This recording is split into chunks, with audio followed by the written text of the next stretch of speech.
Hi, and welcome to the Wise Women's Conversations podcast. I'm your host, Angela Counsel.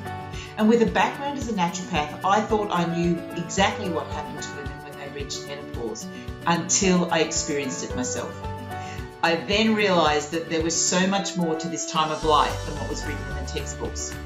I decided it was time to bring this stage of life out of the closet and to have some open and honest conversations with women who are going through the same journey.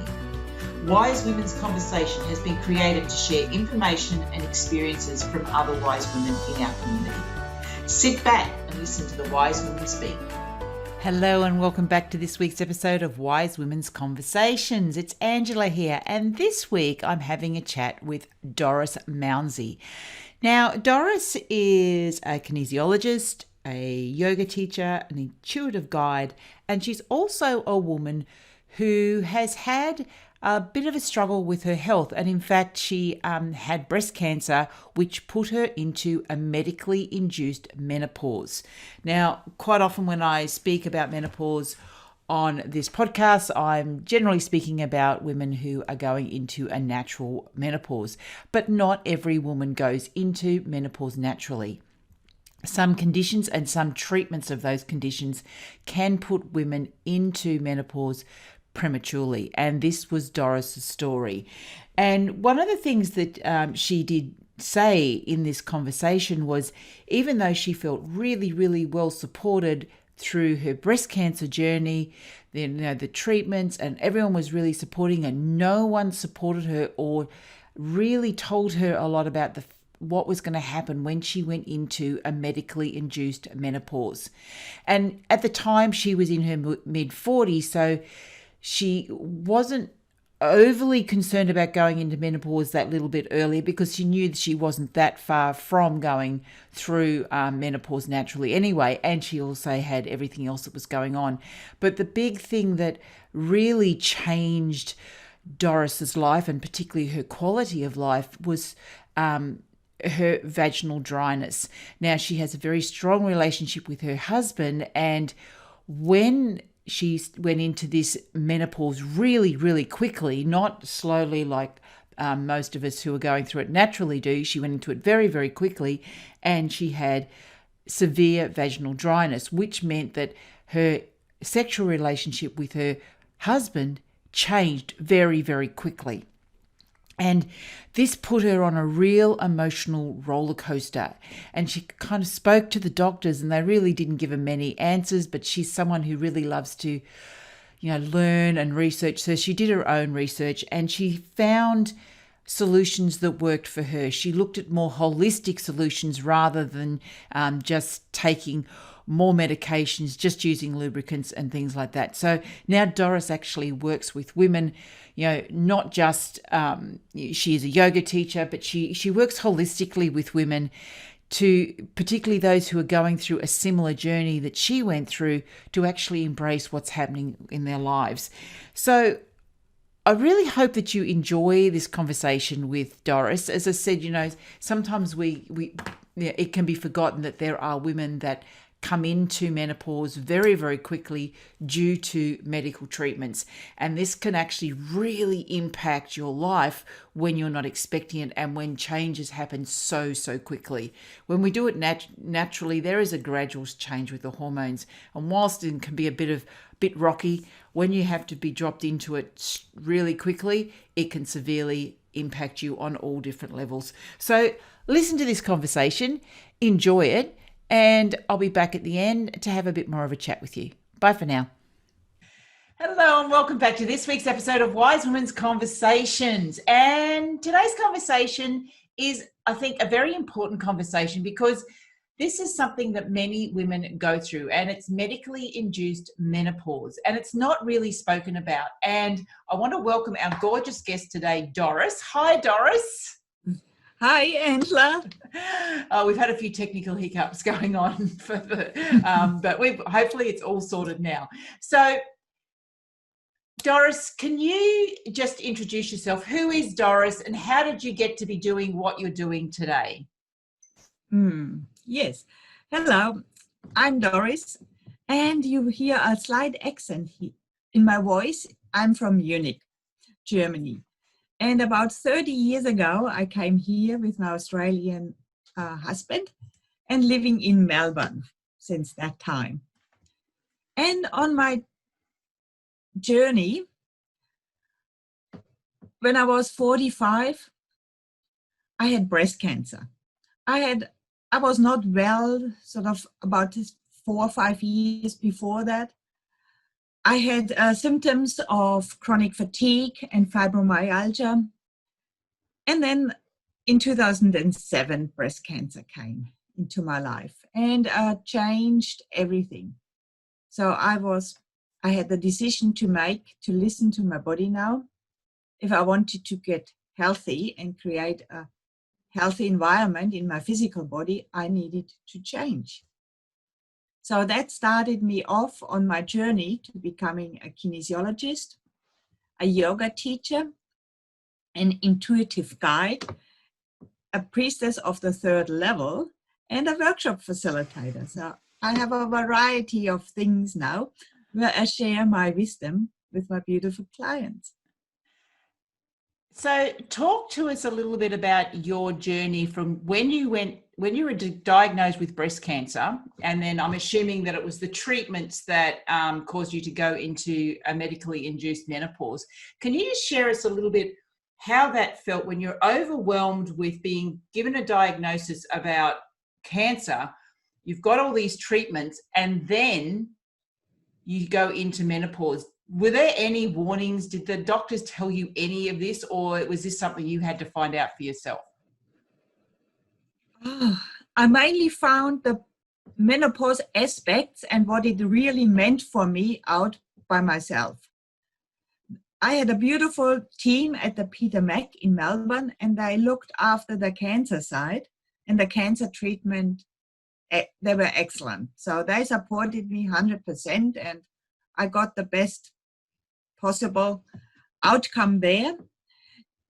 And because I'm a researcher and I love analyzing things, I looked into the side effects of all my treatments and prepared so that I can support myself through it with healthy food, with nutrition, and do it as holistically as possible. So I read about that chemotherapy introduces menopause, and there might be side effects of what they call vaginal dryness and hot flushes. So just the normal menopause thing. And by that time I was 45, had 2 healthy children, and I thought, I just go into menopause a little bit early. That is not a big problem.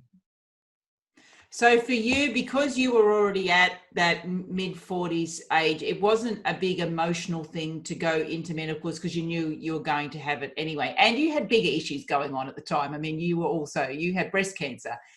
So as you went through your treatments and you finished your treatments, how did you then start to get on with life, and life with a body that was different because of the medical treatments that you had and wasn't what you'd expected? How did all that work for you as you kind of came to the end of your treatments? Yes. My menopause happened at the end of chemotherapy. And to give a little bit of a bigger picture, my relationship with my husband was very close. So the closeness in bed and the closeness of the sexual relationship held us together. That's where we found connection, and that's where we could work with our fear. And still we're sort of a team together. And the closeness connected us, and that was the cuddling time, and the pleasure kept some normality going and brought us together, and we had the feeling, yes, together we can get through this. And by end of chemotherapy, I suddenly had severe vaginal dryness, and intercourse was no longer possible. It was so painful that pleasure was completely gone. And also fear in my husband. He didn't want to hurt me. And at that point, all the anger and rage bubbled up because I had no warning about that coming. And the vaginal dryness can be so severe. I read about it, I thought, yeah, we use a little bit more lube. And that's what you do in menopause or hot flushes. I just might look into other complementary medicine, which is not hormone related, and support the hot flushes and balance my hormones again a little bit later down the track as we go, and just work with it. But it was this turning point of not being able to have intercourse, what really hit me hard and started the emotional roller coaster and the emotional avalanche coming out. So that was a very, very intense week. And at the end of the week, I talked to my specialist, and she acknowledged it. She listened, and she said, yeah, there are some auxiliary services available at the hospital. Would like to talk to them and get some support there. So from the medical professionals, they just focused on getting the cancer out of my body.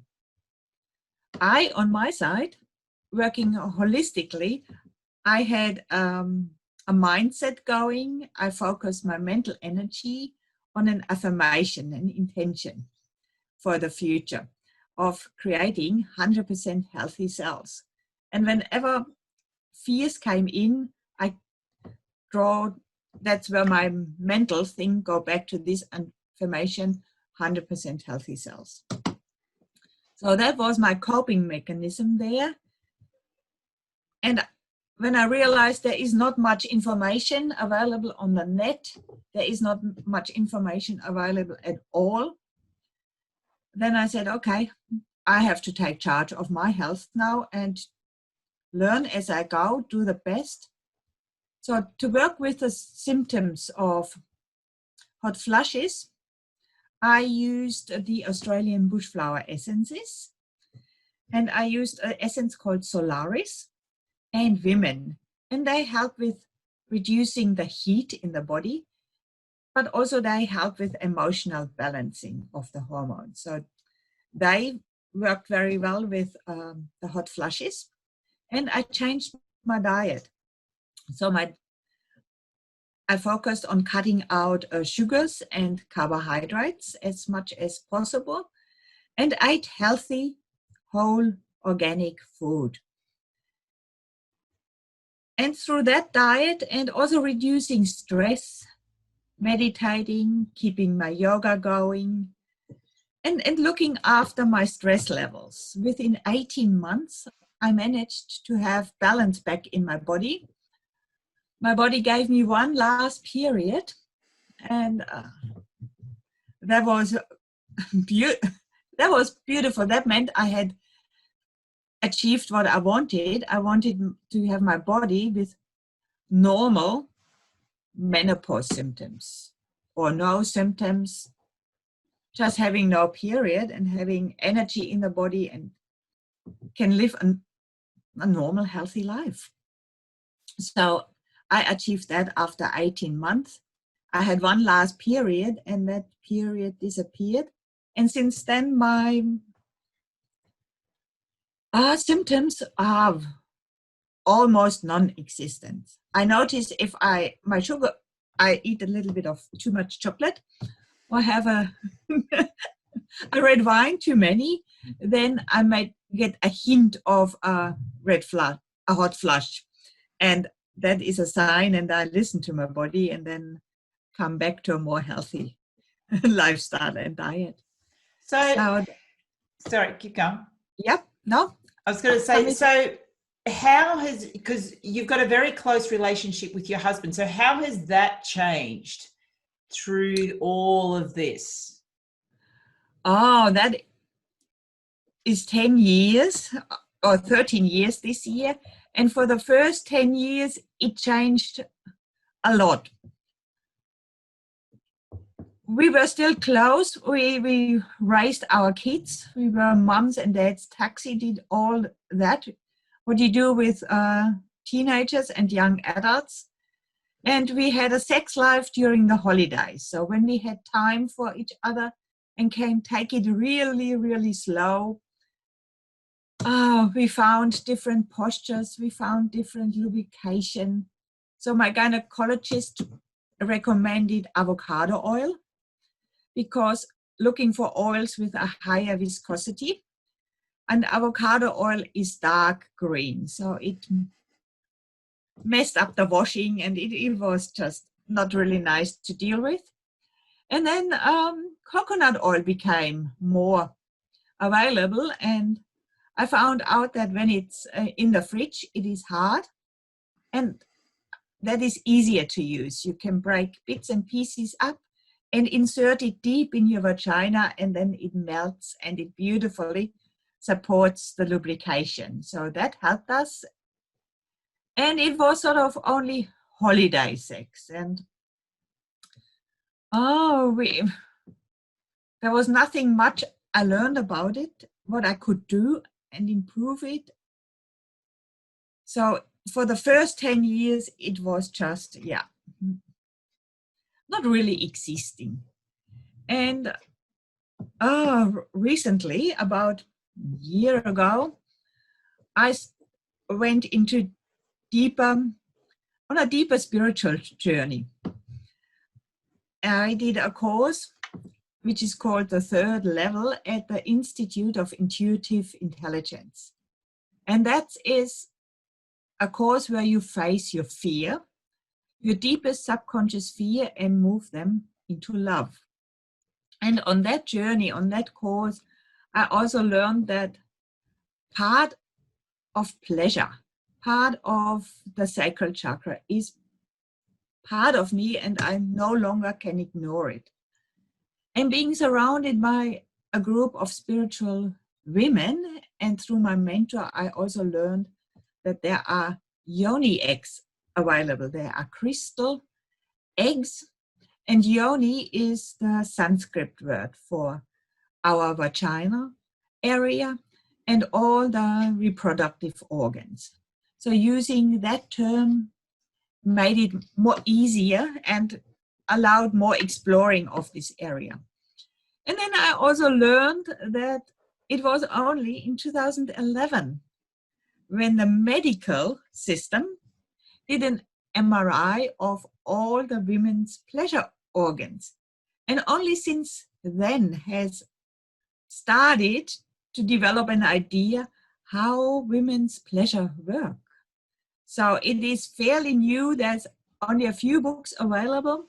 So I started learning about all the anatomy. I didn't know about it.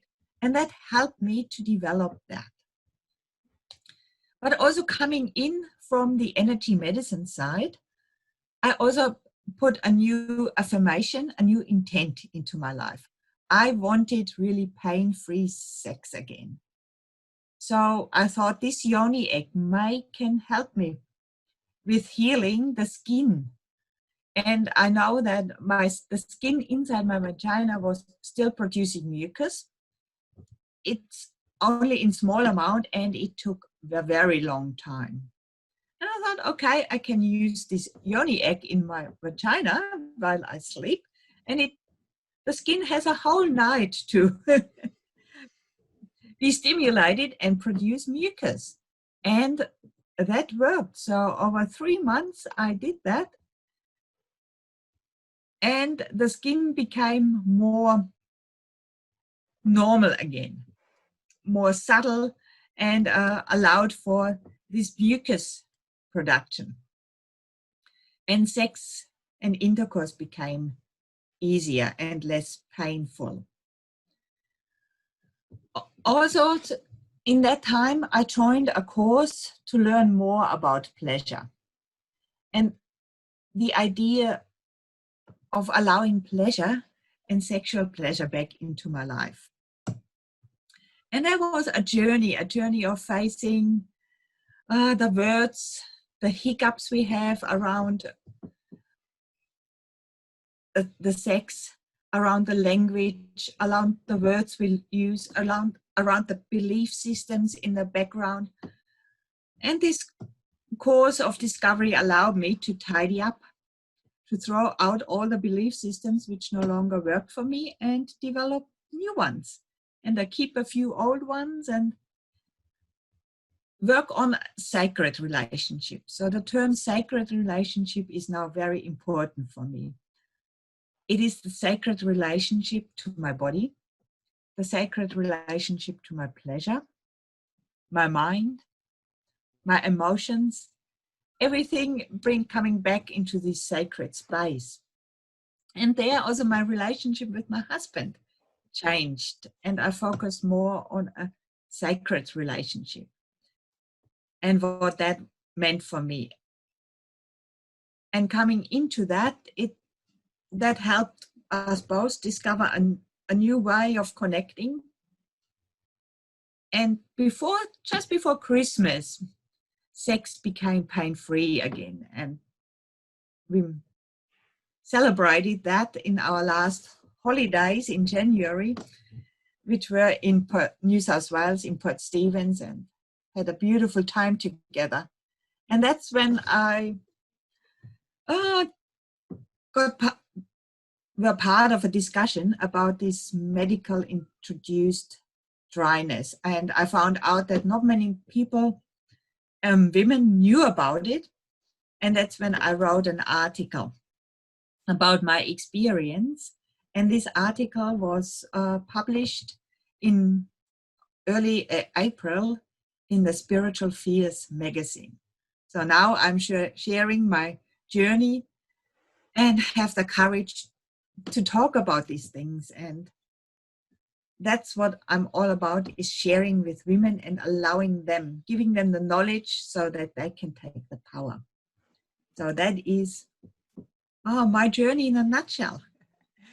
And it's an absolutely beautiful story. And thank you so much for having the courage to stand up and talk about this, because it isn't, particularly when, whenever women are talking, or not all women, but a lot of women, they don't want to talk about their sexual pleasure.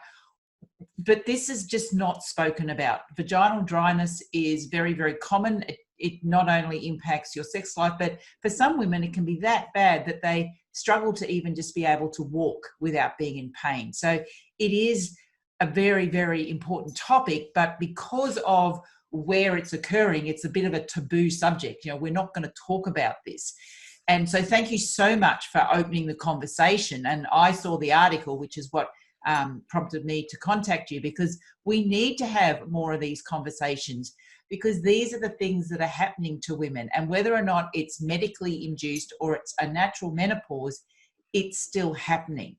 And I love the fact that you're open to talk about it, because, it is a personal conversation.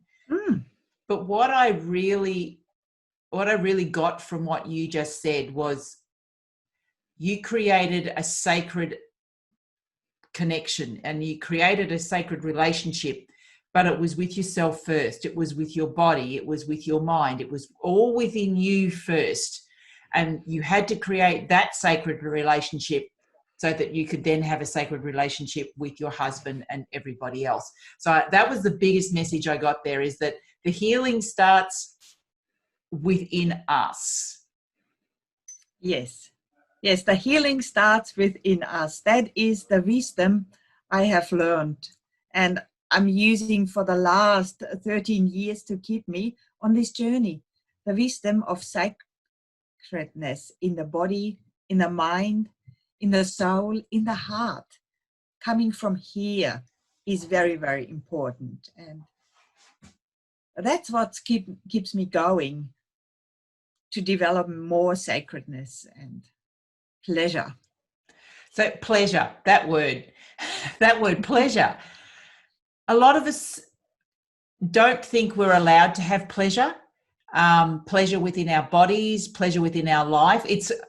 It's another almost taboo word, isn't it? The word pleasure, because there's so much history around that word. and particularly for women, there's a lot of history around the word pleasure.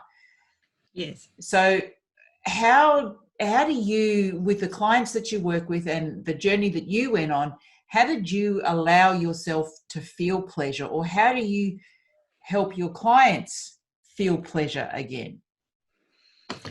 It's a journey of 1,000 small steps, allowing pleasure and joy back into our life. But with most of the clients, I talk about filling their cup and giving themselves permission to fill their cup there. And only when they have a full cup, they can share with others. So it is not selfish to fill your cup, because when you are at your best, the ripples come out, and the ripples affect your family. The ripples affect how you interact with other people. And if you are at your best, and if you are full of energy and hope and joy, you can share it. And then the ripples, the waves, go out. So if any of our audience, they're listening to this or watching it, they're in a place of whether or not they're experiencing vaginal dryness, or they just want to experience more pleasure within their body, what are 2 or 3 tips that you would suggest to them that they can actually start to enjoy their body again in all aspects?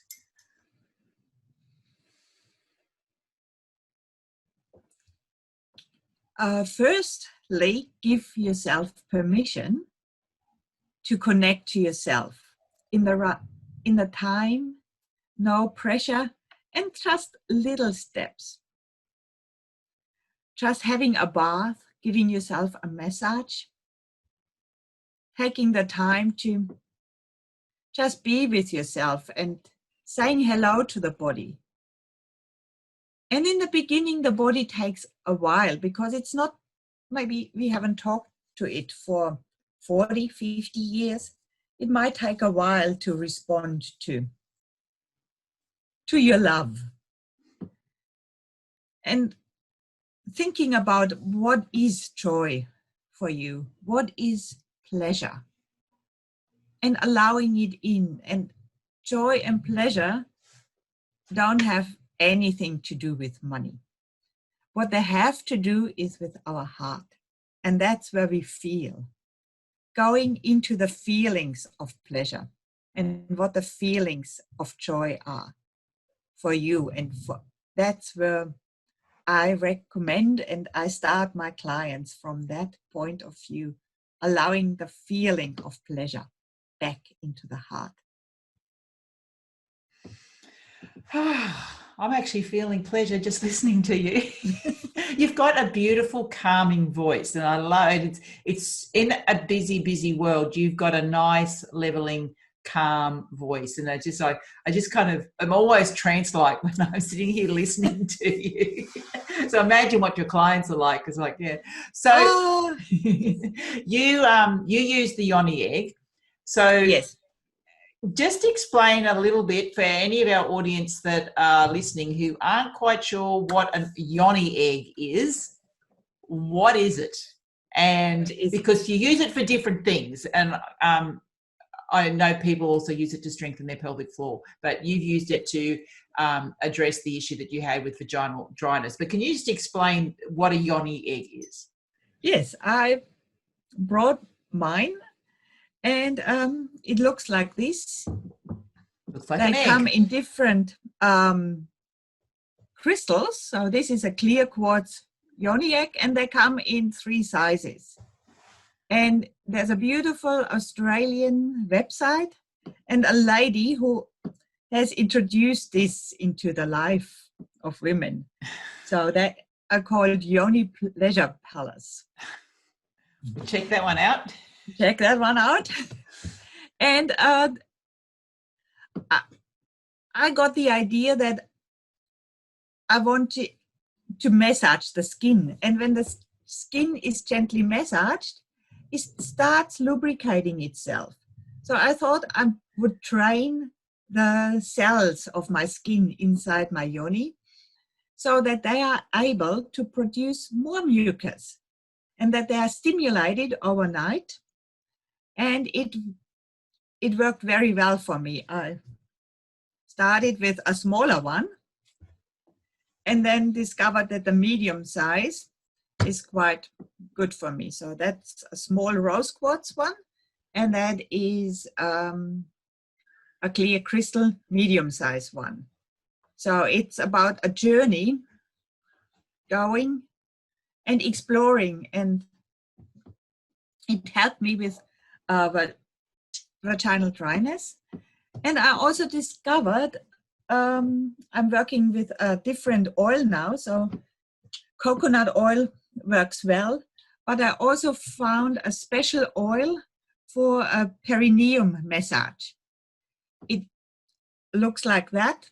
It's produced by a German company called Veleda, and it's available in Australian health food shops. Mm-hmm. Yeah. And that is a perineum massage oil. So it's made for the area of the outside skin around our vagina. And the other thing with pleasure, I also allowed myself to self-pleasure for the first time in a very long time, and bought myself a massage wand. So that is something, showing you, comes in a box like that. And that is to help massage the skin as well. And it looks like this. And that helped me to connect to my own pleasure again. It's made out of jade. To use it, I put it in warm water and then spend some time with myself, which I haven't done almost never. I only can remember there was a journey that I self-pleasured as a child, but have no trauma with it, but I have no idea why I stopped it. So I think I recognized it's time now, and this just is part of my life and how I want to allow my body to experience pleasure and to get the energy and connect pleasure and spirituality, and that they are linked. And that's where I am at my journey now. And I would assume that it takes, for many women, and I'm not sure if it was the same for you, that takes some big mindset shifts, because yes. we're the same vintage. We grew up in the same, world. There is a lot of negative belief systems, particularly around women who self-pleasure. It's not so much men who self-pleasure, but women who self-pleasure. There's a lot of it. And more than likely, many of us as children were told, don't touch it, that's dirty, don't do that, don't do that in front of people, because all children do it. But we were told not to. So we kind of got this belief system that it's not right. So I'm assuming there was a lot of mindset work you had to do around that.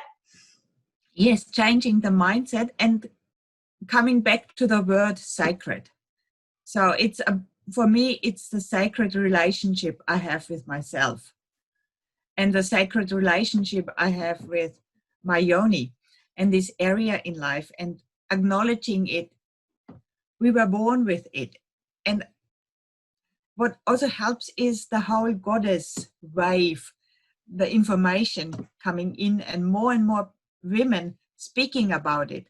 That allowed me to question the old mindset and then change it to a more positive one around my body, and a more sacred one.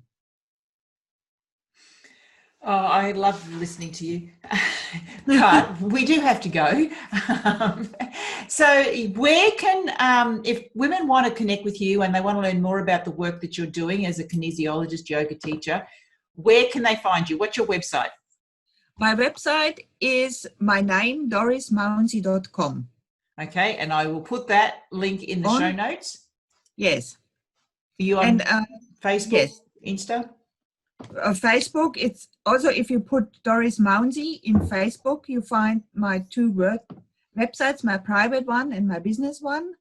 And if you put the name into Instagram, it's also, there's only one Doris Mounsey there. Okay. So from one wise woman to another, what key words of wisdom do you want to share with our audience before we leave? Oh, my key wisdom is creating a sacred space for yourself, creating a sacred journey, and creating a sacred relationship with your own pleasure.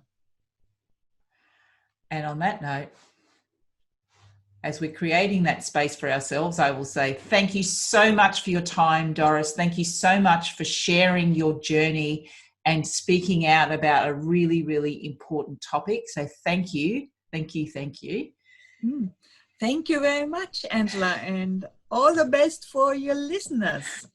And to the listeners and our viewers, thanks for joining us. And I'll be back next week with another Wise Woman's Conversation. From my heart to yours, infinite love and gratitude. Bye for now. Bye. Hi, it's Angela back again. So what did you think of that conversation? Wasn't it really interesting, some of the things that Doris had to share?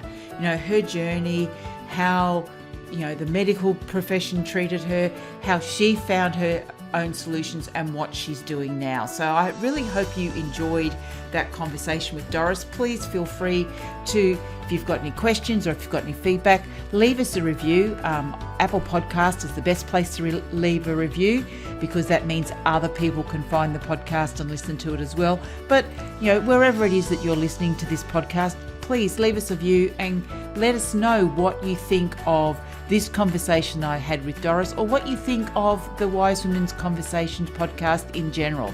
I'd really love to know your feedback. Now, just before I go, I just want to remind you, if you haven't already got it, I have created an ebook called Understanding Menopause.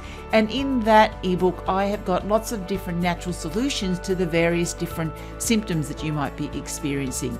Plus, I also share with you my 5 steps that, when you follow them, will allow you to thrive in menopause. So if you want to grab a copy of that ebook, completely free, all you need to do is go to bit.ly/menopause_ebook, all in small letters, bit.ly/menopause_ebook. Complete your details, and then I will send you out the ebook, and I'll also send you a couple more emails over the following week with even more information about how you can thrive in menopause. So that's it from me this week, and I'll be back next week with another Wise Woman's Conversation. From my heart to yours, infinite love and gratitude. Bye for now.